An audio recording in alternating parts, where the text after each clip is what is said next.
So it is September the 30th, 2014, and we are talking to David May.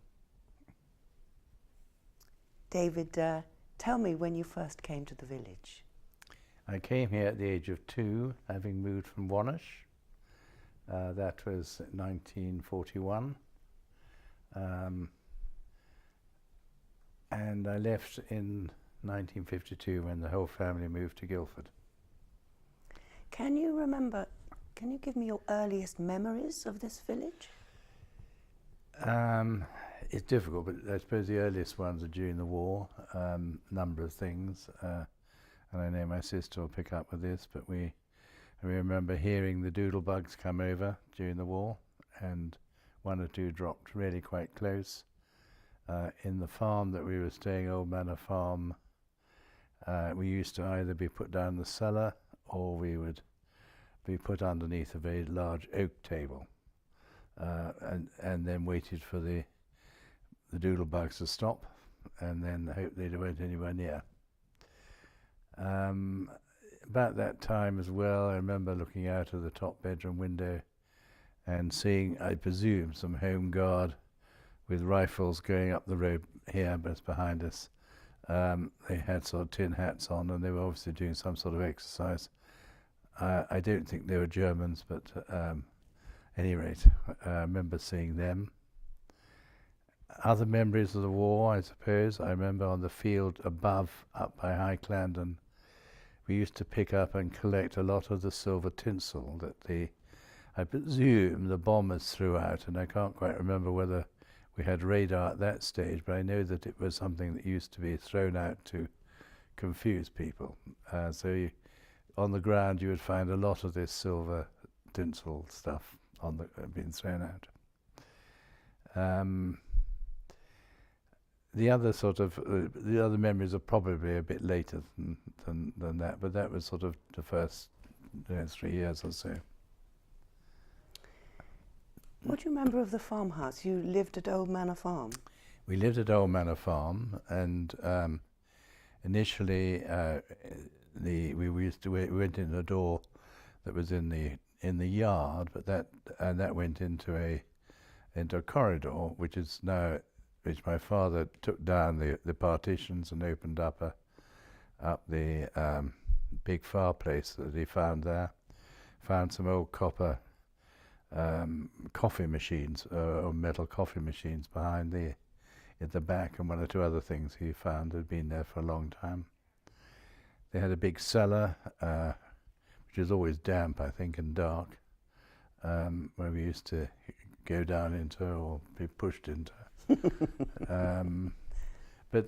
Yes, I mean it was a very nice farm. We were lucky to be brought up there. I remember my bedroom was, I think it was the one that points up the road towards the church, up the top. And initially the top floor of that was not open at all, and then it was all attic. But Father opened that one up. It's changed a lot. We went back there today, and it's changed a lot and been a lot done to it. But a very nice house. Was your father a farmer? He was an estate agent, Messenger May and Baverstock originally, and then changed to Messenger Morgan and Baverstock, I think it was, and then taken over by Hamptons. He was also a land agent and looked after the Onslow estate. And then he ran the farm as a hobby farm. He had about 110 acres, most of it this side of the main road, but a couple of fields up by High Clandon that he ran. His manager at that time was called Mr. Bacon, and I'm told that his son is still living in the village. But Bacon lived in the little cottage that is the bungalow just down the road on the left. Victoria Cottage, is it called? No, but that's where Mr. Bacon used to be. He used to be the manager. And so basically the cows, we had milking cows, and they were milked twice a day, 4:30 usually in the morning, and then again in the afternoon. So Dad usually used to help with that, but I said he was really only a hobby farmer at that time, because the farm was all rented off Goodhart Rendell, who lived at Hatchlands. I think Goodhart Rendell had 4 farms as far as I remember at that time. And we used to go there for Christmas parties at Hatchlands. Tell me about those. Oh, they were lovely. I remember one or two things I remember about Hatchlands. First of all, in the courtyard by the stable, I remember there was the good old-fashioned stone steps that you had to go up to mount a horse. I think they're not there anymore, because I went round Hatchlands recently, they'd gone. I remember too that there's an enormous big Christmas tree in the hall by the steps that go up in the centre of Hatchlands, and the butler used to pick off all the Christmas presents for the local children. I also remember distinctly the toilets there for some reason. They were the old-fashioned Victorian toilets consisting of a wooden flat bench the whole way down with a hole in it, and then the cistern up top with a chain. I don't know why I remember that, but I just do. And then we always were given a magician show, a magic show or something like that. Really good too. We always look forward to that very much. Do you remember Goodhart Rendell? Can you describe him? I find it difficult to remember him. I don't know, if I had to just think, I would say he probably was not particularly big and fair hair, but I can't quite actually picture him in my mind. I don't think we met him very often. I think we basically only met him at Christmas, I think. At that time. Many children in the village? Would there be many children at the party? Yes, there were quite a lot of children in the village then.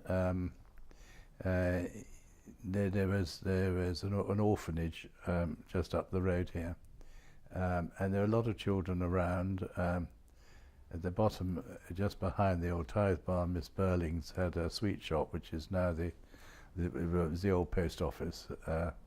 So we used to collect in there and get our sweets. Do you remember the shop? Yes. Can you describe the shop?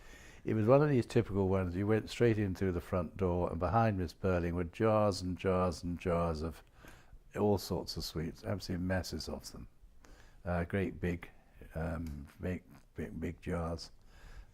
And as far as I know, she never changed hands while we were there for the 11 years. So that was fun. Can you remember her? Shortish, roundish, and a straightish hair. That's all I can remember. I also remember there's another poor boy. I don't know why I remember him. Sadly, he was rather plump and 14. I think I'm afraid I think we called him Fatty, I'm afraid. But his name was Rumbold. His surname is Rumbold. I remember one winter when there's a lot of ice around, for some reason he managed to get behind the back of a lorry and the wall just in front of the church and was crushed, unfortunately. I don't know whether he survived or not, but that produced a lot of unhappiness around the village at that time. Mm. Did you go to the church? Yes, we used to go to church. I can't remember too much about going to church and how often we went to church, but I know we used to go to church. Can't remember who the vicar was. You've come back to visit the village. Yes, I've lived close by in Surrey all my life, Yeah. And I lived in Kingston, where I am now, and before that in Cobham, and I frequently come back actually to see the village. It's changed a lot of development. A lot of the older places have obviously been upgraded and changed. The old forge, which was very busy, and we used to take our horses there, closed down while we were here, so we had to take the horses to Send, to a forge at Send, in order to have them shod. When do you think the forge closed? Well, all I know is that by the time we left here, we were taking the horses to Send, and initially it was a working forge just on the corner opposite the pub. And you remember it as such? Yeah. I remember there, because I certainly remember taking one horse there. Yes. So could you describe as you remember it? I can't, except that it seemed to go right in the front door, straight into the work, so to speak, and it was dark and hot and a lot of banging around.